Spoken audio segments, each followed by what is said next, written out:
ქართული ოპოზიციის და არასამთავრობო სექტორის წარმომადგენელთა ნაწილი საქართველოს კრიტიკული რეზოლუციის მხარდასაჭერად სტრასბურგშია. ევროპის საბჭოს საპარლამენტო ასამბლეის საგაზაფხულო სესიაზე დოკუმენტი ხვალ განიხილება. ანუკი ჩხიკვაძე გვერდება.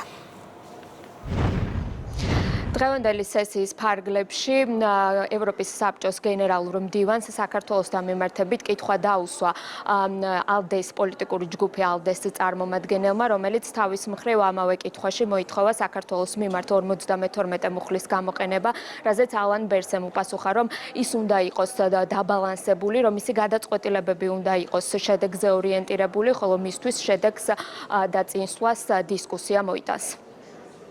ჩემი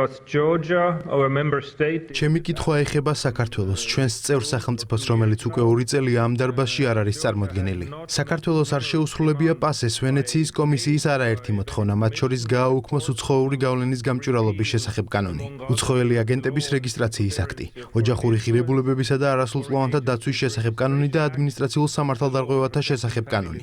კიდევ რა უნდა გავაკეთოთ, რათა თქვენ გამოიყენოთ 52 მუხლი და საქართველოს მოსთხოვოთ ახსნა კითხვა, რომელსაც მე უნდა ვუპასუხო და დავსვა არის, რომელ ნაბიჯს ექნება ყველაზე დიდი გავლენა. მარტივი იქნებოდა გარკვეული ინსტრუმენტების გამოყენება მათი შესაძლო შედეგების გათვალისწინების გარეშე. საჭიროა ბალანსის დაცვა, რათა ჩვენი მიზანი იყოს რეალური ცვლილება და პროგრესი და არა მხოლოდ ფორმალური სისწორე. ამავდროულად, რასაც დღეს ვხედავთ, არის ის, რომ საქართველოს ამ სივრცეში არ ყოფნამ ვითარება არ გააუმჯობესა. ამიტომ ჩნდება კითხვა, როგორ ვიმოქმედოთ ისე, რომ მაქსიმალური შედეგი მივიღოთ. როგორც ვიცით, იზოლაცია გამოსავალი არ არის. მე განვაგრძობ ჩართულობას ყველა დონეზე. შედეგი ამ დისკუსიის არსებითი ნაწილია. მან უნდა მოიტანოს ხელშესახები პროგრესი. მხოლოდ ასე შეიძლება წინსვლა. საზაფხულო სესიის ფარგლებში დღეს სტრასბურგში იმყოფება ქართული ოპოზიციისა და არასამთავრობო სექტორის ნაწილი. ისინი შეხვედრებს მართავენ ასამბლეის წარმომადგენლებთან, როგორც ასამბლეის წევრები ამბობენ, სწორედ ოპოზიციისგან იღებენ ინფორმაციას საქართველოში დემოკრატიულ უკუსვასთან დაკავშირებით. ევროპის საბჭოს საპარლამენტო ასამბლეის წევრების გზავნილი კი ქართული ოპოზიციის მიმართ არის ის, რომ ისინი ახლა უნდა იყვნენ ერთიანი. ეს არის დანაკარგი ჩემთვის და ევროპის საბჭოსთვის. ამიტომ ყველაფერი, რაც შეგვიძლია გავაკეთოთ საქართველოს ევროპულ ოჯახში დასაბრუნებლად, სასარგებლო იქნება.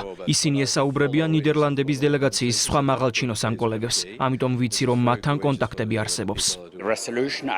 სიმართლე რომ გითხრათ, რეზოლუცია ჯერ არ წამიკითხავს. როდესაც საუბრობთ საქართველოში დემოკრატიულ უკუსვლაზე, გაქვთ ამის რაიმე კონკრეტული მაგალითები? შექსპირის სიტყვების პერიფრაზირება რომ მოვახდინო, ყველაფერი კარგად არ არის საქართველოს სახელმწიფოში. ეს ნამდვილად ვიცი. თუმცა ამ მომენტისთვის ყველა დეტალს სრულად არ ვიცნობ, მაგრამ დებატებამდე აუცილებლად გავეცნობი. მოუთმენლად ველი იქ ყოფნას და ყველა რეზოლუციაზე ხმის მიცემას.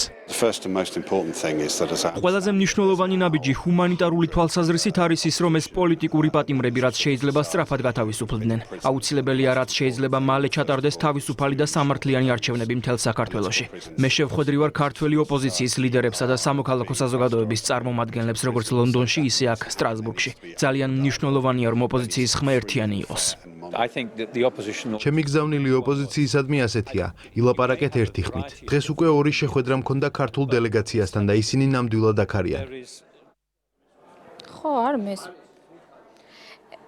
ევროპის საბჭოს საპარლამენტო ასამბლეის მორიგი რეზოლუცია, ისევე როგორც